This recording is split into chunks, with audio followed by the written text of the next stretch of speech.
Yes, and this is a present for you from the British Library. That's amazing. I've just handed David Tennant a new copy of a very old book. It's fascinating to see it all as it was. First published in 1623, Shakespeare's first folio was 400 years old this year. To celebrate, the King and Queen played host to an original copy and theatre's royalty, many of whom can thank the folio for their most memorable roles. Will these hands ne'er be clean? The collection of plays was put together by two of Shakespeare's fellow actors, 7 years after his death. It includes 18 plays that had never been printed before, plays like Twelfth Night. What kind of man is he? The Tempest. Our revels now are ended. Julius Caesar. Friends, Romans, countrymen. And Macbeth. Are you imperfect speakers? Tell me more. These plays would all have been lost had it not been for the first folio. Do you want me to do a clap? I'm the BBC's culture editor, Katie Razzall, and I caught up with David during his rehearsals for Macbeth and asked him about the role Shakespeare's first folio has played in his life. The reason that Shakespeare is the cultural colossus that he is because that book was published.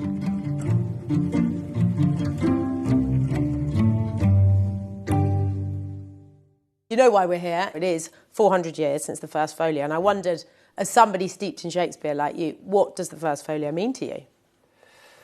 Well, I mean, it contains so many of the plays that are the reason why Shakespeare is the cornerstone of our cultural life in the way that he is. He simply wouldn't exist as part of the kind of national conversation in the way that he does without the first folio. We would have lost so many of those plays. You know, I'm sitting here at the end of my first day of rehearsals for Macbeth, a play that's been in performance now for over 400 years, but it wouldn't exist. We wouldn't have a copy of it. And even those that we did have, that we do have other sources for, the folio was the kind of the prestige edition, and the reason that those plays are still performed around the world, the reason that Shakespeare is the cultural colossus that he is because that book was published. Great clouds, worthy corridor, greater than both by the all hail hereafter. Let's take just Macbeth. What would it have meant if we'd never come across Macbeth? It's hard to compute, isn't it? Because we didn't. So it's there. And there are Shakespeare plays that we have lost. There's at least two. There's Cardenio and Love's Labour's Won, which some people would say was actually a different title from Much Ado About Nothing. Who knows? We know these plays were performed and existed, and they didn't make it into the first folio for whatever reason. So we have lost some. Who knows how many more we might have lost? So it's difficult to quantify, but I mean, without the first folio, without Macbeth, As You Like It, The Tempest, with only some of those plays surviving, would we have a Royal Shakespeare Company? I'm not sure. Would we have those great performances that have sort of defined what British theatre is? This royal throne of kings, this sceptred isle, this earth of majesty, this seat of Mars. Part of the reason that theatre is such a great export, is such a great industry for this country, is because it's sort of built on Shakespeare. You know, we are by dint of the fact that he was born in the Midlands, we get to sort of be the experts on it, and that, you know, doesn't do us any harm. God save the king! Will no man say amen? Am I both priest and clerk? Well then, amen. God save the king, although I be not he. And yet amen, if heaven do think in me. How did your love of Shakespeare evolve? I think sort of gradually, probably. I always wanted to be an actor, so I knew that there was something magical about Shakespeare. I knew that people talked about it in the way that they talked about it, and I don't know that I necessarily understood that. When I mean, Macbeth was the first play that I studied for O-levels. I got bits of why it was important, but these plays exist to be experienced as a member of an audience, to be heard. to be taken on a journey by performers. And it's a hard ask to be inspired. And listen, my teacher was great, and I got a lot out of it. But it's almost a shame that the first experience of Shakespeare is sitting in a classroom, kind of standing up, trying to mouth these words that don't sit in your mouth and don't necessarily make a lot of sense to you at the age of 14. And that's why a lot of people fall out of love with Shakespeare before they've really had a chance to fall in love with it. Will you not tell me who told you so? No, you shall pardon me. Shakespeare didn't write them to be written down. Thank goodness they were written down, and thank goodness the first folio exists and that we can re-experience them.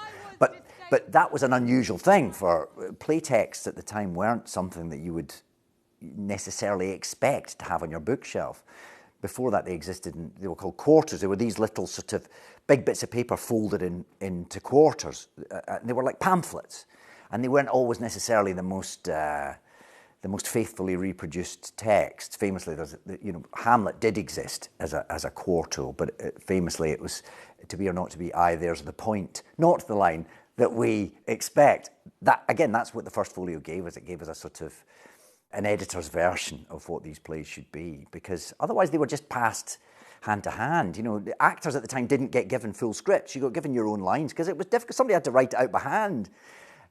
So these plays kind of existed slightly ephemerally, because they're plays, because they're live events, and that's when they come to life, I think.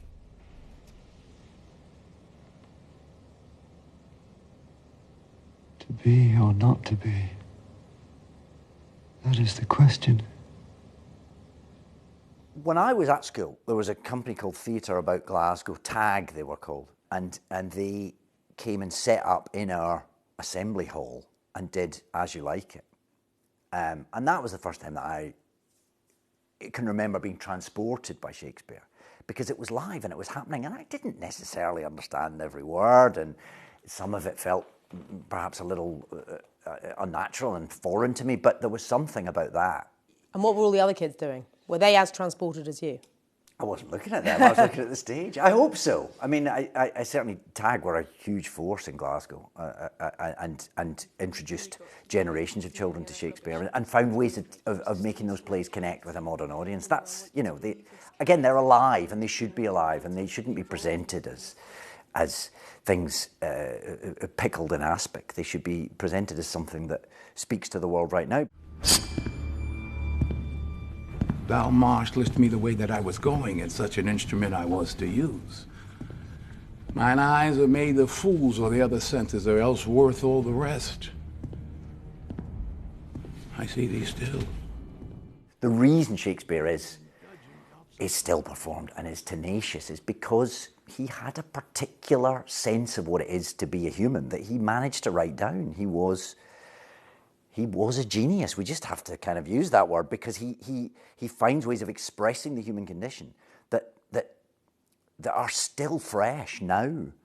And there's something about returning to Shakespeare that he seems to reflect the moment that the play is performed in.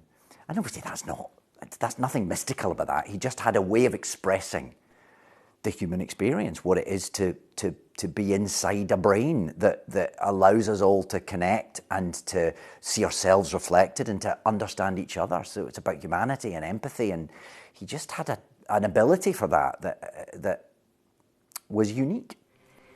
Your face, my Thane, is as a book where men may read strange matters. Yeah, I saw Judi Dench said, any human emotion, go to Shakespeare, you'll find it there. Yeah, it's true. And whenever you do these plays, they reflect the moment that they're being performed in, somehow. How does that work with your Macbeth then? Well, we just started it today, and when we first started talking about this production, it was with reference to mental health. And, Shakespeare's Macbeth is a play about guilt, it's about trauma. But now, of course, as we film this today, we're in a moment in the world where we're all thinking about war and violence and trauma. And as you read through the play today, you hear things in a way that you probably wouldn't have heard them 3 weeks ago. As I perchance hereafter shall think meet to put an antic disposition on, that you, at such time seeing me, never shall with arms encumbered thus or this head shake, or by pronouncing of some doubtful phrase as well, we know, or we could, and if we would, or such ambiguous giving out to note that you know aught of me. The late, great David Warner, I had the pleasure of talking to him about Hamlet, which of course he did very famously, whilst the Vietnam War was on. And there's the speech where Hamlet talks about witnessing an army marching, going to war on an eggshell. And he said every night that was about the Vietnam War, because we were all living through it. And every night that's what the audience heard. You do that play now, they hear something else. But there's something about those words that are malleable and that are alive. Get me to a nunnery. Why wouldst thou be a breeder of sinners? I am myself indifferent, honest, and yet I can accuse me of such things. It were better my mother had not borne me. What should such fellows as I do? Crawling between earth and heaven, we are arrant knaves, all. Believe none of us. Go thy way to a nunnery. Where's your father? How do you inhabit a role yourself, making it your own, when you know it's been done by so many people before and so many people who've done it well? Yeah, it's a funny thing, because obviously the legacy of those roles is part of what's attractive. You know, the idea that you're being invited to stand next to these greats and sort of challenge yourself, test yourself against them and see if you've got something new to bring to that. So that's part of what's, if I'm honest, that's part of what's exciting about it. They're almost like Olympic events for actors, aren't they? But at the same time, it's completely hopeless to be thinking about that too much in rehearsals. And you have to just kind of strip all that back and get back to these words and try and experience them in that moment for that audience and for yourself every night, as if those thoughts are occurring to you for the first time. Remember thee? Yea, from the table of my memory I'll wipe away all trivial fond records that youth and observation copied there, and thy commandment all alone shall live within the book and volume of my brain, unmixed with baser matter. Yes, by heaven! I saw Patrick Stewart told, bear with me, okay. Patrick Stewart told Ralph Fiennes Yeah. that Ian McKellen gave him what he called a significant note about tomorrow and tomorrow and tomorrow, saying the important word was and. Tomorrow and tomorrow, yeah. Agree? I mean, it's a very persuasive line reading. I don't want to make any... We're only on day one, but I'm very happy if it turns out that that's what makes it resonate for me and for our production in that moment. I'm very happy to steal that because, you know, McKellen knows what he's talking about. So does Patrick. Tomorrow. And tomorrow. And tomorrow.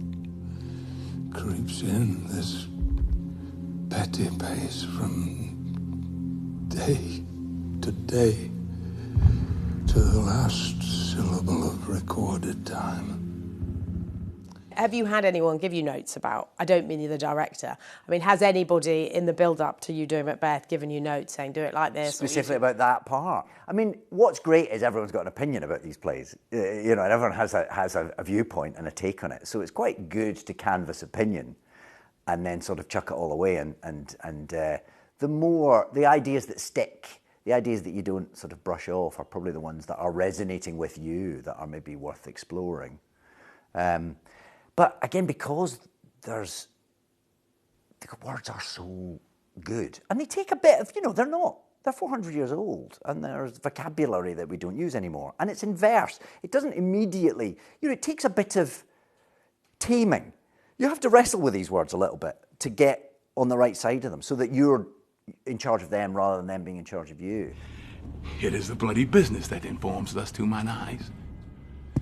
Thou sure and firm set earth, hear not my steps, which way they walk, for fear thy very stones prate of my whereabout. I go, and it is done. As I start rehearsals, I would hope I know what everything means. I know I could give you a kind of modern day translation of it all. But then you have to allow yourself to be surprised by the echoes and by the things that you weren't expecting, and by the connections that you'll make as you live with something. And that's true of any play and any rehearsal process, but it's particularly true of something that's written in verse, in language that's that sort of alive. And it's poetry. You know, he was a poet who happened to put his poetry into plays. So all the words, there can be resonances and references, and there can be layers of meaning that can still surprise you 10 weeks into a run. On a sort of wet Wednesday afternoon matinee, you'll suddenly go, oh, that's what that line means. Is this a dagger which I see before me? The handle toward my hand. And I think that's often why people return to these parts as well at different times in their life, because who you are, you never put your foot in the same river twice, as it were, and who you are influences how those characters sort of speak back to you, I think. There's obviously particularly famous lines from Macbeth, as there are from any play. Are those lines harder to say, or is it because they're, because we all know them, or do you get to that bit where you're like, I'm going to say this now? Well, how does it work? It's a bit of both, isn't it? They're sort of the greatest hits, so of course there's a thrill in being able to deliver that. But at the same time, you have to sort of dispense with the idea that the audience might be chanting them along with you. The famous speeches are famous for a reason. I mean, to be or not to be is an examination of what it might be to is there another life? Is this what are humans? It's so fundamental to who we are. Possibly the most famous speech from Macbeth, tomorrow and tomorrow and tomorrow creeps in this petty pace from day to day. It's just an examination of what it is to look eternity in the face and to feel like you are shelled out, hollowed out. And those words express that in a way that nothing else really does. So to get given those greatest hits, what an honour it is. You just have to try and fresh mint it every time. That's the trick.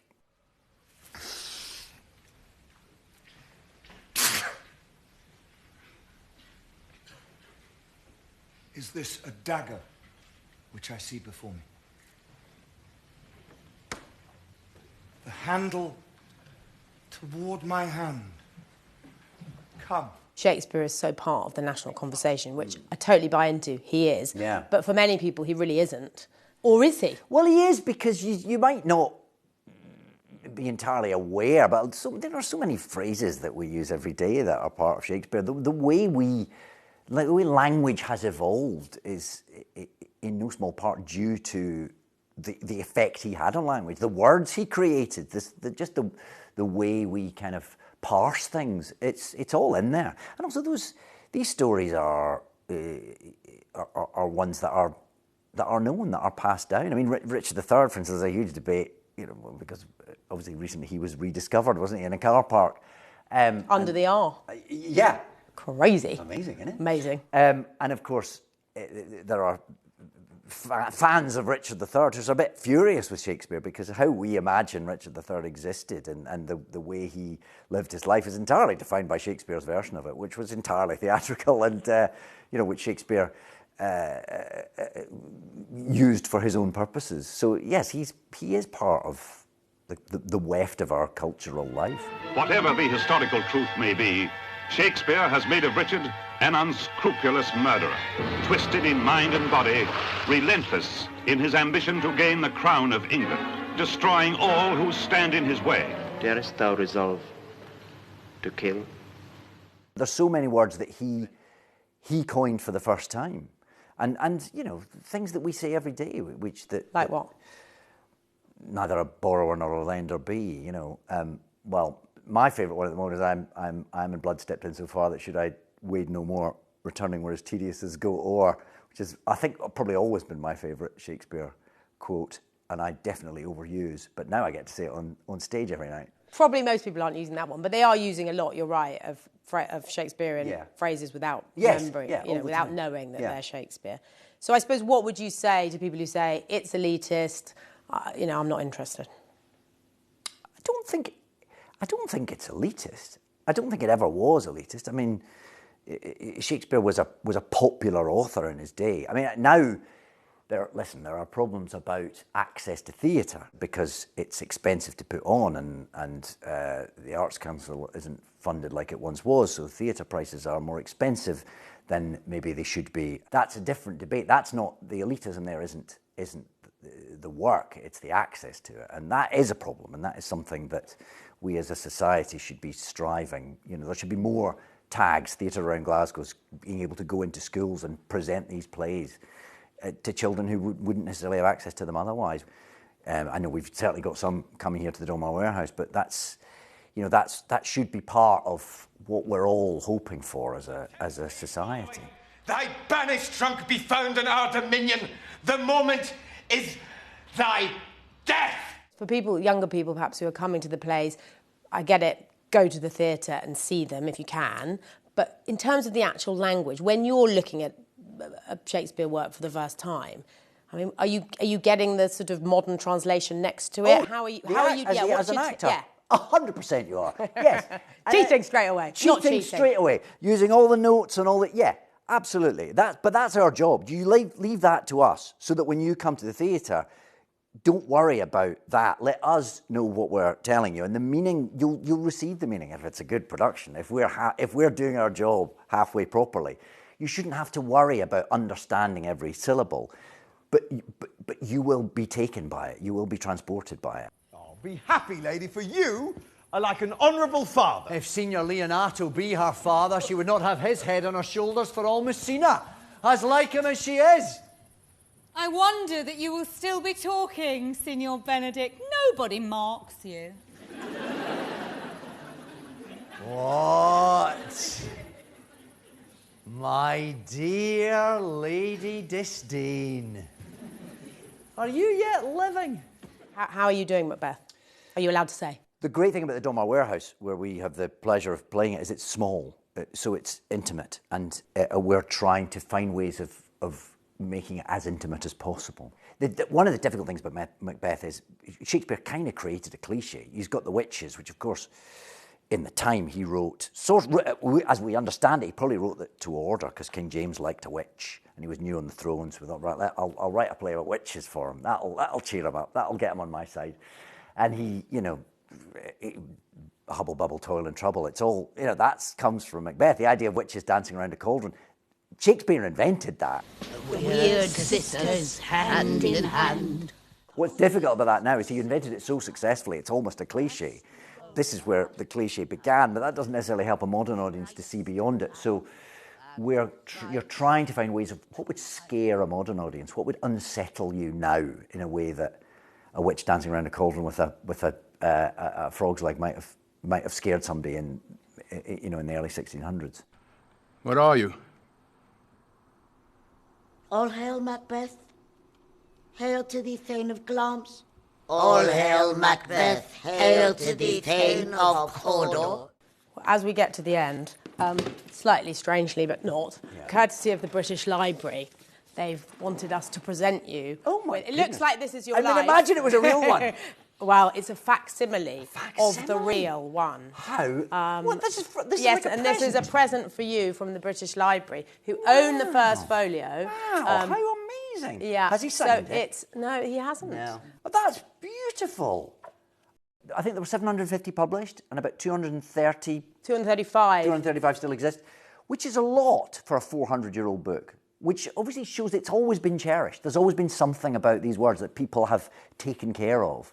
For a third of them to still be around 400 years on is a lot. It means these words have meant so much to so many people for hundreds of years.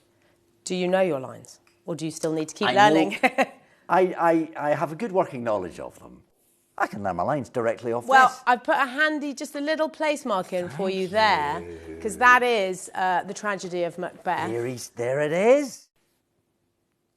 If it were done when 'tis done, then 'twere well it were done quickly. If the assassination could trammel up the consequence and catch, with his surcease, success, that but this blow might be the be-all and the end-all here. But here, upon this bank and shoal of time, we jump the life to come.